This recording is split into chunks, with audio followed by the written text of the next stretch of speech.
சொத்து கூட உங்களுக்கு தரலையாடா, உள்ளே இருந்த கோமணத்தை கூட உங்களுக்கு தரலையாடா, கொடுக்காத பெரியாரை ஏன்டா இப்படி தூக்கி பிடிக்கிறீங்க மானங்கெட்ட பயல்களான்ட்டு அவர்கள் கட்சிக்காரர்களே அவர்கள் முன்னிலையில அவர்கள் உரைக்கும்படி சொல்லியிருக்காரு. வாழ்த்துக்கள். வாட்ஸ்அப்லயும் அந்த பேச்ச சீமா பேச்ச கேட்டு அவன் எங்க இருந்து 7% ஓட்டு வாங்கினான்னு எங்களுக்கும் ஒண்ணும் புரியல. நாம கூவி கத்துனாலும் ஓடி உழைச்சாலும் நமக்கு உயிர வாக்குதான் உழுதுருக்கு. ஆனா ஆளையும் காணும் ஒன்னையும் காணும் தேர்தல் வந்தா ஓட்டு வாங்குறான். இப்ப அவர்களுக்கு பெரியார்னு நினைக்கமுடியே சீமான் தான் ஞாபகத்துக்கு துவச்சி எடுத்துட்டாரு. அதனால சீமானை எதிரியாகவும் நினைக்க முடியல அவங்களால, சீமானை ஒழிக்கவும் முடியல.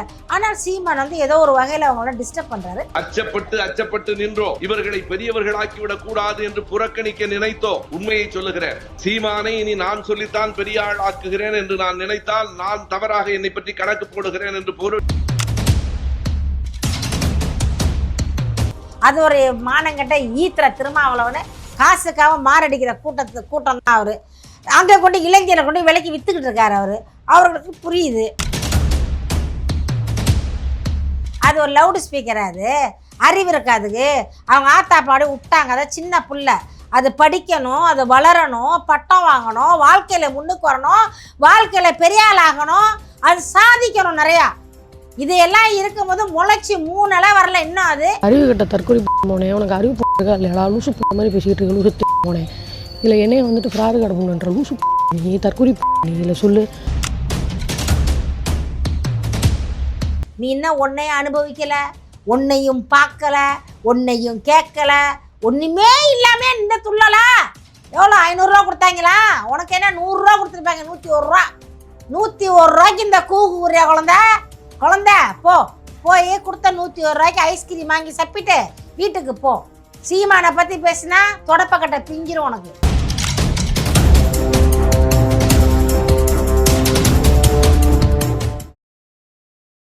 கலங்கரை சொந்தங்களுக்கு அன்பு வணக்கம். இன்று நம்மோடு நேர்காணல் இணைந்திருப்பவர் நாம் தமிழ் கட்சியின் கொள்கை பரப்பு செயலாளர் வன்னை சுமதி அவர்கள்.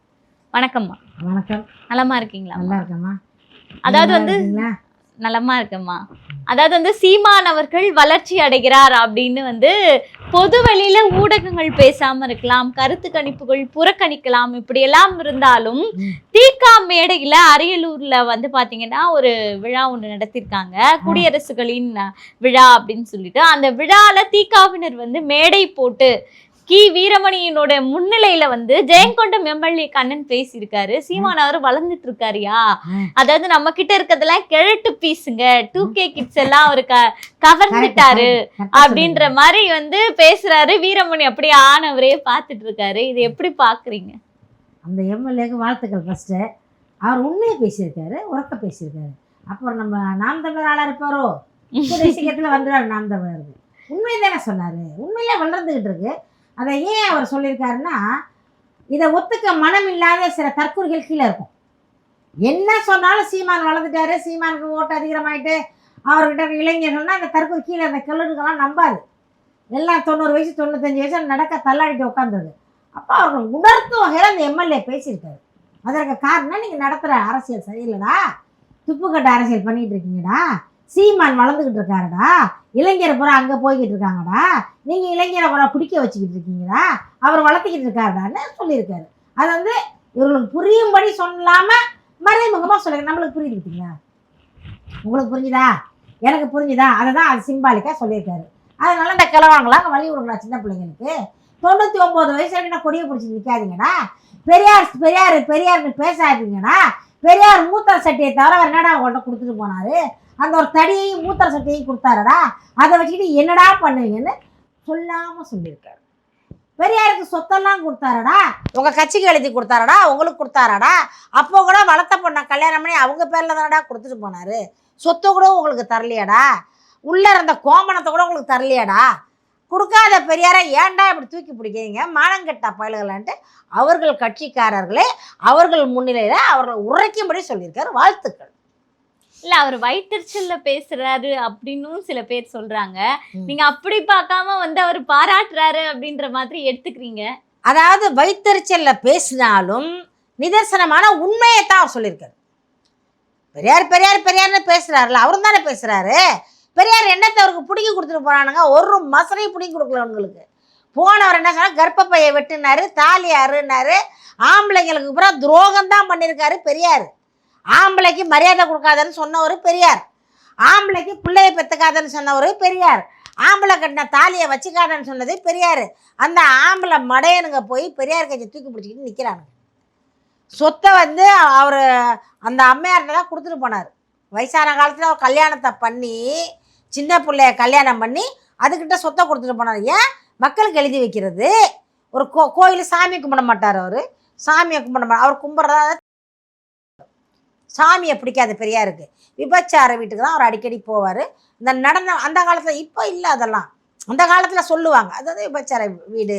அந்த அம்மா வந்து நடனமா என்ன சொல்லுவாங்க, அந்த டான்ஸ் ஆடுவாங்கல்ல, அந்த டான்ஸ் ஆடுவாங்க வீட்டில் இருந்துட்டு. அப்போ அந்த மைனர் குஞ்செல்லாம் போய் உட்காந்துருக்கும் உள்ளார.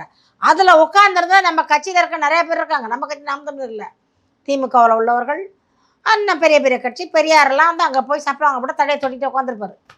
அந்த மாதிரி கேஸ் அவர். அதனால் வந்து அவர்களுக்கு வந்து பெண்களை பற்றி மதிக்க தெரியாத ஒரு பெரியார், பெண்களுக்கு மரியாதை தர தெரியாத ஒரு பெரியார், பெண்கள்னா கேவலமாக நினைக்கிறவர், ஆண்களை கொஞ்சம் கூட மதிக்கலை.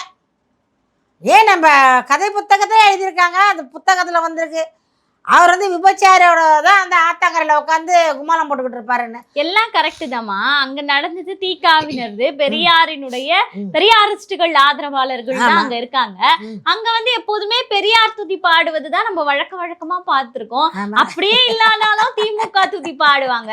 ஆனா இப்போ வந்து சீமான் துதி பாடுறாங்களே அப்படின்னுட்டு மேடையே மறந்து ஏறிட்டீங்களாயா அப்படின்னு கேட்கிற அளவுக்கு. அதுக்கு காரணம் என்னன்னா, நம்ம அண்ணன் சீமான் வந்து பெரியார சும்மா துவச்சி எடுத்துட்டாரு, கடைசியாக சொல்லி முடிச்சிட்டாரு. அவர் வந்து உள்ளே இருக்கு, அவர் பெரியார் வந்து உள்ளே இருக்கு பெரியாரை வச்சிருந்தாலும் உள்ளே இருக்குன்ற மூட்டையா இருக்குன்னு போனாங்க. உள்ளே போய் மூட்டை அவுத்து பார்த்தா பூரா வெங்காயத்தோல் சொன்னார்ல, அடித்து உரிச்சு துவச்சி எடுத்துட்டாரு. இப்போ அவர்களுக்கு வந்து பெரியார்னு நினைக்க முடியல, சீமான் தான் ஞாபகத்துக்கு வருது, துவச்சி எடுத்துட்டாரு. அதனால் வந்து சீமானை வந்து எதிரியாகவும் நினைக்க முடியல அவங்களால, சீமானை ஒழிக்கவும் முடியலை. ஆனால் சீமான் வந்து ஏதோ ஒரு வகையில் அவங்கள டிஸ்டர்ப் பண்ணுறாரு, அதை ஞாபகப்படுத்துகிறாங்க. அது வந்து வைத்திருச்சுதான். கனவுலையும் சீமான் தான் வராரு, கனவுலையும் சீமான், நனைவுலும் சீமான், சீமான் தான் ஃபுல்லாகவே அவங்களுக்கு அதான் ரொம்ப டிஸ்டர்ப் பண்ணுறாரு அண்ணன். அதே பெரியாரை துவச்சி எடுத்துட்டார்ல, பெரியாரை வந்து இவனுக்கு பெரிய இமயமலை மாதிரி வச்சுருந்தானுங்க. பெரியார் தான் அதே சொன்னார், பெரியார் இதே சொன்னார், பெரியார் தான் கோயிலுக்கு போவதன்னாரு, பெரியார் தான் படிக்க வச்சாரு, அவர் தான் படிக்க வச்சாரு, கருணாநிதி குடிக்க வச்சாரு, அவளையும் அவர் படிக்க வச்சார். அவர் தான் வந்து ஆங்கிலேயரை விரட்டினார், நாட்டை விட்ட விரட்டினார் சொல்லிட்டானுங்க. சுதந்திரம் வாங்கினதே பெரியாருன்ட்டானுங்க சில பேர், சில தற்கொலைகள். இப்போ 2-3 தற்கொலை சுற்றிக்கிட்டு இருக்கு பெரியார் பேரை சொல்லிக்கிட்டு. தொடர்ந்து முளைச்சி வருது. இப்போ தான் என்ன தெரியும் அதுங்களுக்கு, இப்போ தான் வளருது. அது படிக்கணும் அந்த பிள்ளை. யாருமா அந்த பிள்ளை பேர் என்ன? லவுட் ஸ்பீக்கர் அக்கா. லவ் ஸ்பீக்கரா? லவ் ஸ்பீக்கர்னா லவ் பண்ணுது, அது லவுட் ஸ்பீக்கர்மா. ஓ லவுடு ஸ்பீக்கர், அதான் லவ் ஸ்பீக்கர்னா லவ் பண்ணுதுன்னு நினச்சேன். லவுடு ஸ்பீக்கர், அது ஒரு லவுடு ஸ்பீக்கரா? அது அறிவு இருக்காதுக்கு. அவங்க ஆத்தா பாடி விட்டாங்க, அதை சின்ன பிள்ளை, அது படிக்கணும், அது வளரணும், பட்டம் வாங்கணும், வாழ்க்கையில் முன்னுக்கு வரணும், வாழ்க்கையில் பெரிய ஆள் ஆகணும், அது சாதிக்கணும் நிறையா. இதையெல்லாம் இருக்கும்போது முளைச்சி 3 நாளாக வரல இன்னும். அது வந்து அரசியல் பேசிட்டு நக்கலாக பேசுது. பேசலாம், குழந்தைகள் அரசியல் பேசலாம், தப்பு இல்லை. அறிவு சார்ந்து பேசலாம், திருக்குறள் பேசலாம், திருவெண்பாவை பாடலாம், இல்லை வேற ஏதாச்சும் ஒரு கான்செப்ட் எடுத்து பேசலாம். அவங்க பெரியார் பேத்தி, நீங்க பெரியார் துதியே பாடுங்க. அவங்க என்ன சொல்ல வராங்கன்னா, அதாவது வந்து பெரியார் தான் எங்களை படிக்க வச்சாரு, பெரியார் தான் கல்வி எங்களுக்கு பெற்று தந்தாரு பெண்களுக்கு. அது மட்டும் இல்லாம பெண்களுக்கு சொத்துரிமை அந்த காலத்துல இல்ல, அதை வாங்கி தந்தது எங்க பெரியாரு, சாதி ஒழிச்சது எங்க பெரியாரு. இந்த பெரியார கேவலமா பேசுறீங்களடா நாம் தமிழர் கட்சியை சேர்ந்த சீமான் பிக்காலி பயலே அப்படின்னு சொல்லிட்டு அந்த வார்த்தையே பயன்படுத்துறாங்க. இது எவ்வளவு ஒரு வன்மத்தின் உச்சம் அந்த வார்த்தை. ஒரே ஒரு வார்த்தை தான், வளர்ப்பு சரியில்லை, வளர்ப்பு சரியில்லை. பெரியாரின் வளர்ப்பு சரியில்லை, பெரியாரின் பேச்சை கேட்டு வளர்த்த வளர்ப்பு சரியில்லை. மொத்தத்தில் வந்து அந்த பொண்ணை வந்து அவங்க ஆகியப்போ கண்டிக்கலை, தற்குறியாக அதை விட்டாங்க போல இருக்கு. எவ்வளோ சொத்து வச்சுருக்குது, அவங்க அப்பா பரம்பரை சொத்தெல்லாம் கொடுத்துட்டாங்களா, எல்லா உரிமையும் கொடுத்துட்டாங்களா அந்த பெண்களுக்கு? அப்போயா லோன்னு தற்குறி மாரி கத்திட்டு கிடக்கு. அது மூஞ்சும் அது ஆளும் ஒரு சின்ன பச்சை புள்ள, விளையாடுற புள்ள, இதெல்லாம் அரசியல் பேசட்டும். அரசியல் அழகாக பேசலாம், யாரையாச்சும் ஒரு கமெண்ட் அடித்து கூட பேசலாம், கேலி பண்ணி கூட பேசலாம். அதாவது பெரிய சிறந்த அரசியலாக காட்டிக்க கூடாதுமா. இது எழுதி கொடுக்கறத அந்த பிள்ளை படிச்சுக்கிட்டு இருக்கு. இது வந்து நாம் தமிழரை பற்றி பேசுது. அந்த பிள்ளைய நம்ம என்ன சின்ன பிள்ளை, அது குழந்தை, அதுக்கு தெரியலை, தெரியாமல் தப்பு செஞ்சுட்டுன்னு மன்னிச்சு விட்ருவோம், அவ்வளோதான். அது என் பேத்தி மாதிரி. இன்னும் என் பேத்திக்கெல்லாம் என்ன கல்யாணம் ஆகி எங்கள் அக்கா பேத்திக்கெல்லாம் குழந்தையா இருக்குது. பேத்திக்கு பிள்ளை பிறந்துருச்சு. இது வந்து சின்ன கடைக்குட்டின்னு நினச்சிக்கிறேன் நான். இதை மன்னிச்சு விட்றோம். நாங்கள் நாம் தமிழர் கட்சியில் வந்து நாங்கள் மன்னிச்சு விட்றோம். அதனால் அந்த வார்த்தையை அளந்து பேசணும். யாராக இருந்தாலும் மரியாதை கொடுக்கணும். இப்போ நான் பேசுகிறேன்னா என் வயசு, நான் பேசலாம், எனக்கு அந்த கோவம், நான் அதை அனுபவிச்சிருக்கேன். நீ இன்னும் ஒன்றையும் அனுபவிக்கலை, ஒன்றையும் பார்க்கலை, ஒன்றையும் கேட்கலை, ஒன்றுமே இல்லாமல் இந்த துள்ளலா எவ்வளோ 500 கொடுத்தாங்களா? உனக்கு என்ன 100 கொடுத்துருப்பாங்க. 101 ரூபாய்க்கு இந்த கூறியா குழந்தை போய் கொடுத்த 101 ஐஸ்கிரீம் வாங்கி சாப்பிட்டு வீட்டுக்கு போ. சீமானை பற்றி பேசினா தொடப்பக்கட்டை பிஞ்சிரும் உனக்கு. சின்ன பிள்ளைன்னு கூட பார்க்க மாட்டோம். இன்னொரு முறை நாம் தமிழர் கட்சியையோ நாம் தமிழர் தொண்டர்களை பற்றியோ எங்கள் கொள்கையை பற்றியோ சிறுவண்டு நீ பேசுனேன்னு வச்சுக்கேன், உங்கள் வீட்டுக்கு வந்துடுவோம். நாங்கள்லாம் தெரியுமில்ல, நாங்கள்லாம் பாட்டிங்க, அக்காக்கா, அம்மாக்கா, அண்ணிங்க, உன் மாமிங்க, உன் மாமங்க எல்லாம் வந்துடுவோம். வந்தாக்கா அவ்வளோதான். அதனால் என்ன பண்ணி சின்ன பிள்ளைத்தனமாக நீ படிக்கிற வேலையை பாரு. ஓவரா துடிக்காத. என்ன துடிச்சேன்னு வச்சுக்க, வீட்டு வாசலுக்கு வந்து கடை வச்சிருவோம். மரியாதை வாயை மூடிக்கிட்டு கொடுக்குற 5-10க்கு ஒழுங்காயாச்சு வாங்கி திண்டு போ. சரி, இப்ப இவங்க தான் இந்த மாதிரி பேசிட்டு இருக்காங்க அப்படின்னா, இப்ப நம்ம இந்த பெரியார் இஷ்யூவை தான் பேசிட்டு இருக்கோம். இது இப்பதான் நடக்குதா இவங்க மேடைகள்ல பேசுறது சீமானை பத்தி அப்படின்னு கேட்டா 2019லயே பண்ணிருக்காரு. சுபவி அவர்கள் நாடாளுமன்ற தேர்தல் நடக்கும் போதே வந்து என்ன சொல்லியிருக்காருன்னா, சீமான் அவர்களின் பேரை சொல்ல வேணாம்னு நான் நினைக்கிறேன், ஆனா இந்த இடத்துல நான் சொல்லிதான் ஆகணும், அதனால வந்து நான் ஒன்றும் இதுவாக போறது கிடையாது. அவர் வளர்ந்துட்டு தான் இருக்காரு, அவர் கட்சியும் வளர்ந்துட்டு தான் இருக்கு, ஆனா நாங்க அவர் செய்தியை போடக்கூடாது, அவருடைய கொள்கையில பரப்பக்கூடாதுன்னு எல்லா வேலையும் செய்யறோம். அதையும் மீறி வந்து ஓட்டு போடுறாங்க. எப்படிதான் அந்த ஓட்டை வாங்குறாரோ.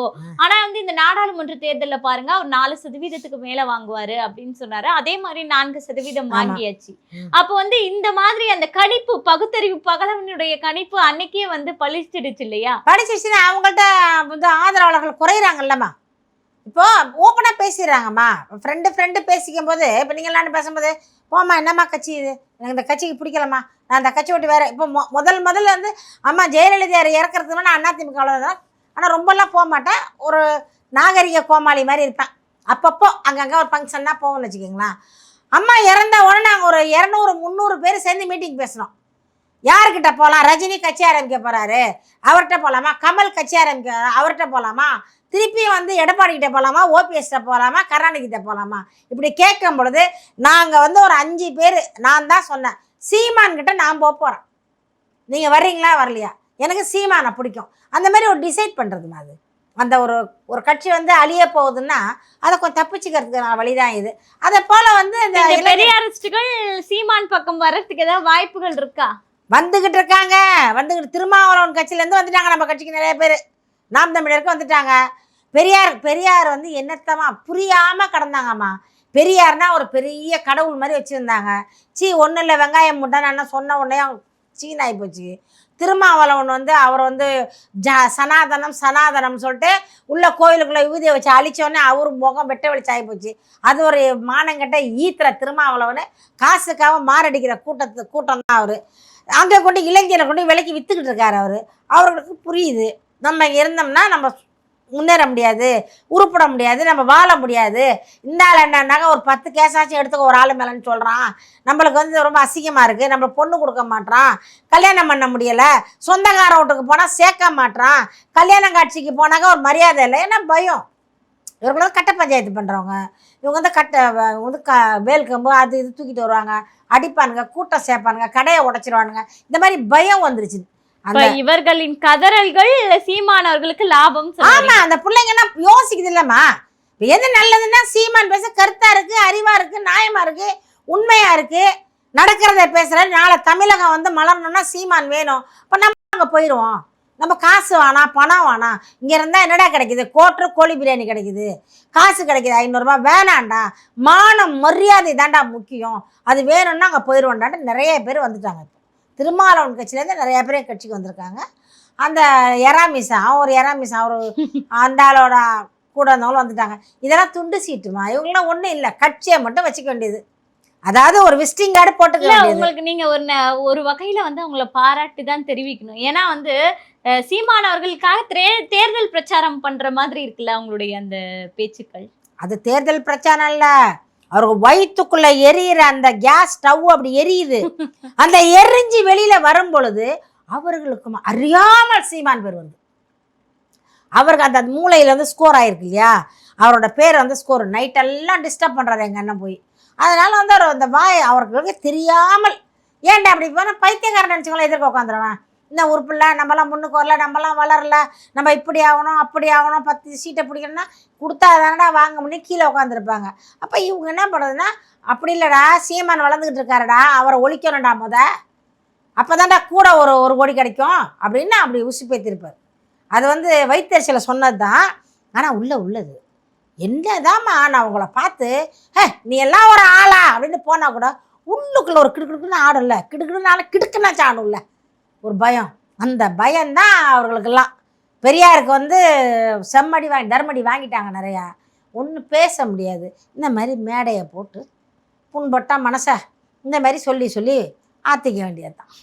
சரிம்மா, அதாவது வந்து கல அரசியல்ல தீக்காவினரே சீமானுக்கு பிரச்சாரம் செய்யறாங்க அப்படின்ற மாதிரியான அரசியல் களம் மாறிட்டு இருக்கு அப்படின்றத நம்ம வந்து அதை பத்தின தகவல்கள் பல விஷயங்களை பகிர்ந்துக்கிட்டீங்க. மீண்டும் மற்றொரு நிகழ்ச்சியில் சந்திக்கலாம். நன்றி, வணக்கம். நன்றி, வணக்கம்மா.